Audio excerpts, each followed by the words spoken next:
என் உயிரை விட மேலான பாட்டாளி சொந்தங்களே, என் மக்களே, இன்னைக்கு உங்ககிட்ட பேச போகிறேன். ஆனால் பேச போகிற எனக்கு என் தொண்டை அடைக்குது. ஆனால் பேசியே ஆக வேண்டிய கட்டாயத்தில் இருக்கேன். இப்போ வெளியில் நடக்கிற சண்டையை தயவு செஞ்சு ஒரு குடும்ப சண்டையாக பார்க்காதீங்க. இது ஈகோ பிரச்சனை இல்லை, இது கோபம் இல்லை, இது நான் பெற்றெடுத்த ஒரு இயக்கத்தோட ஆன்மாவை காப்பாற்றுற போர். கடந்த சில வாரங்களாக அன்புமணி கும்பலில் இருக்கிற சிலர் என்னை பற்றி என்னென்னவோ சொல்கிறாங்க. ஐயாவுக்கு வயசாகிடுது, புத்தி பேதலிச்சுடுத்து, சுயநினைவு இல்லாமல் பேசுகிறாருன்னு அசிங்கப்படுத்துகிறாங்க. அவங்க என்ன வேணும்னாலும் சொல்லட்டும், பழி சுமத்தட்டும். அதை தாங்கிக்கிற சக்தி இந்த இதயத்துக்கு இருக்குது. ஆனால் என் உழைப்பில் உருவான இந்த கட்சியை தயவு செஞ்சு காயப்படுத்தாதீங்க.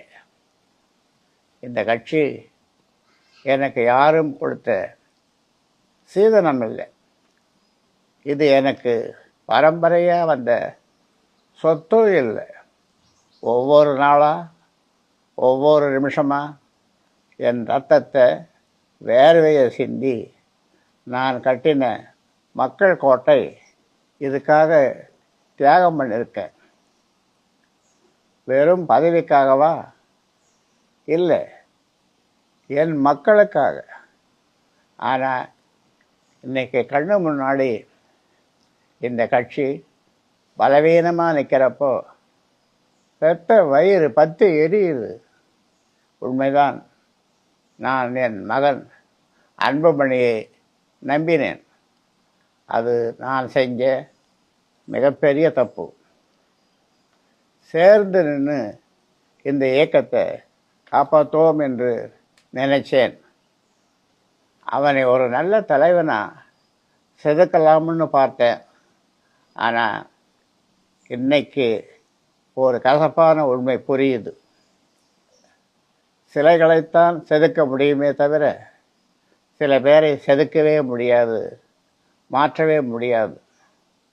தலைமைங்கிறது அப்பன் வீட்டு சொத்து மாதிரி வாரிசாக வர்றது இல்லைப்பா.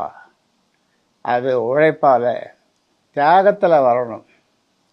மனசாட்சியை தொட்டு சொல்லுங்க, அன்புமணிக்கு நான் என்ன வாய்ப்பை கொடுக்கல?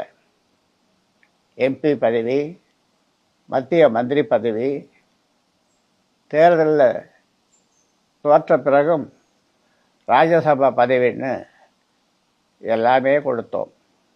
ஆனால் பொறுப்பு வந்தால் மட்டும் போதாது, பொறுப்புணர்ச்சியும் வேணும்.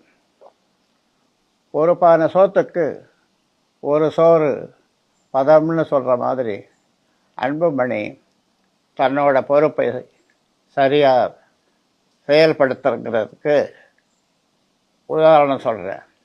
நேஷனல் ரெக்கார்டையே எடுத்து ஒரு உதாரணம் சொல்கிறேன். நான் நாடாளுமன்ற கணக்கை பாருங்கள்.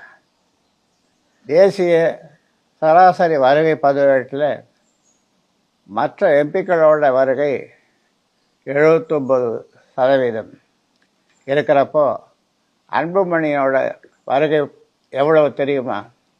வெறும் 30% தான். அதாவது பாதி கூட இல்லை.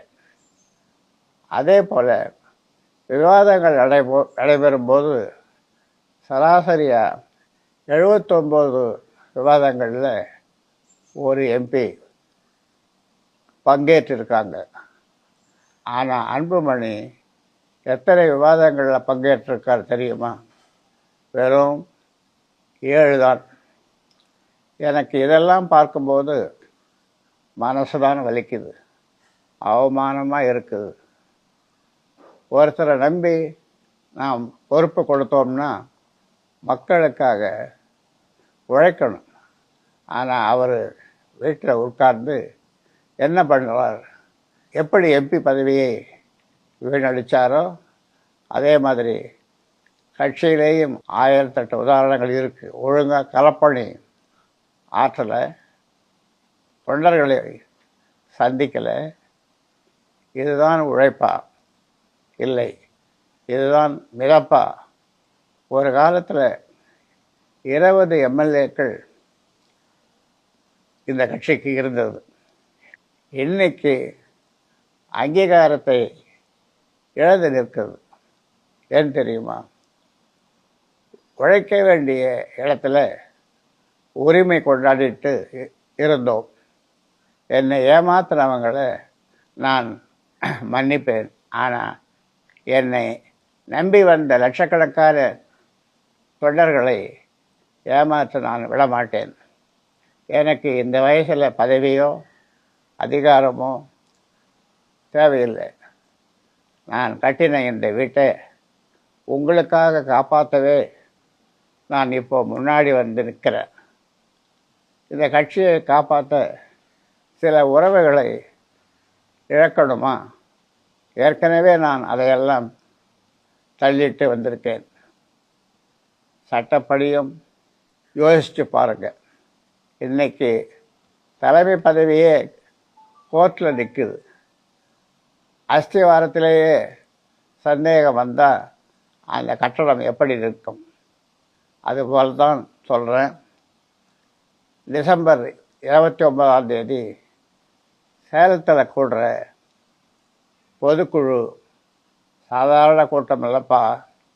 அது உண்மையான பாமகவோட மறுபிறப்பு. வர தேர்தலில் 25 தொகுதிகளில் வெற்றி பெற்று நம்ம கட்சியோட சின்னத்தை மீட்கணும். நாம் இழந்த கட்சியோட அங்கீகாரத்தை மீட்டெடுக்கணும். இந்த கட்சியை மறுபடியும் மக்களுக்கான கட்சியாக மாற்றுவதற்கான போராட்டம் இது. அன்புமணி பக்கம் இருக்கிற என் தொண்டர்களுக்கு நான் ஒன்று சொல்லிக்கிறேன். தந்திரங்களுக்கு ஏமாந்துடாதீங்க. ஒரே ஒரு கேள்வி உங்கள் மனச்சாட்சிக்கிட்ட கேளுங்க. பெத்த அப்பனுக்கே துரோகம் செய்கிறவர் நாளைக்கு இந்த இயக்கத்தையோ இந்த மக்களையோ காப்பாற்றுவாரா? எனக்கு வயசாகிடுச்சு, இதுதான் என் கடைசி யுத்தமாக கூட இருக்கலாம். ஆனால் என் உடம்பில் கடைசி மூச்சு இருக்கிற வரைக்கும் உங்களுக்காக போராடுவேன். கோபத்தில் இல்லை, அறத்தோட அன்போட நிற்பேன். ஒரு உரம் ஓடி உழைச்ச என் தம்பிங்க, என் பிள்ளைகள் எல்லோருக்கும் அன்னைக்கு சேலத்துக்கு வரணும். ஒருத்தர் கூட விடுபடக்கூடாது. நாம் எல்லோரும் கைகோர்த்தா இந்த ஆலமரம் நிமிர்ந்து நிற்கும். மக்களுக்கான பாமகவை மீண்டும் உருவாக்குவோம். நீங்கள் நல்லா யோசிங்க. உங்கள் மனசாட்சிக்கிட்ட ஒரு முறை பேசுங்க. நம்ம கட்சி ஒரு காலத்தில் எப்படி இருந்த கட்சி, இன்றைக்கி அங்கீகாரமே இல்லை. நீங்கள் சிந்திச்சு பார்த்தா இதுக்கு பின்னால் இருக்கிற உண்மை உங்களுக்கு புரியும். இது நம்ம இயக்கத்தை காப்பாற்ற வேண்டிய கடைசி வாய்ப்பு. இந்த வாய்ப்பை நீங்கள் சரியாக பயன்படுத்துவீங்கன்னு நம்புகிறேன். இந்த கட்சியோட நிறுவனமாக மட்டுமல்ல, உங்கள் ஐயாவாக நான் பேசுகிறேன். உங்களுக்காக நான் சேலத்துக்கு வர்றேன்.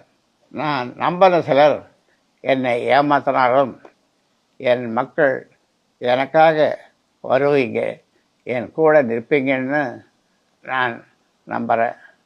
அன்பும் உழைப்பும் என்னைக்கும் வெல்லும்.